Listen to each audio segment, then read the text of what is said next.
La conjoncture n'est pas très favorable parce que le marché est un net repli par rapport à l'année dernière qui certes était une année exceptionnelle. Donc la production dans le neuf est en retrait de plus de 40%.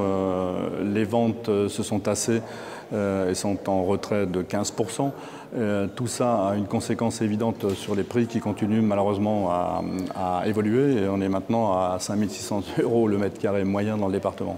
Le déficit d'offres dans le logement neuf a plusieurs raisons. D'abord, vous le savez, nous sortons d'une période où le plan local d'urbanisme métropolitain a été mis en place.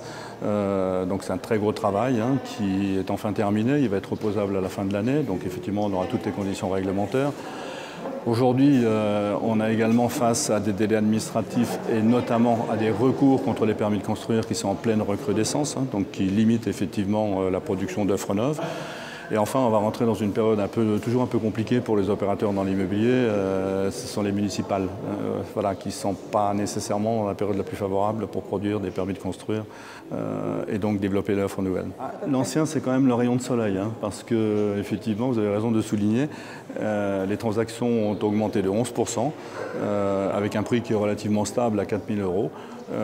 Et en quelque sorte, l'ancien vient se substituer partiellement au déficit de production du neuf, notamment en dessous de 4 500 € le mètre carré, qui est effectivement le prix que peut absorber un ménage moyen dans les Alpes-Maritimes. Alors les taux, eux, ils sont effectivement extrêmement incitatifs en ce moment.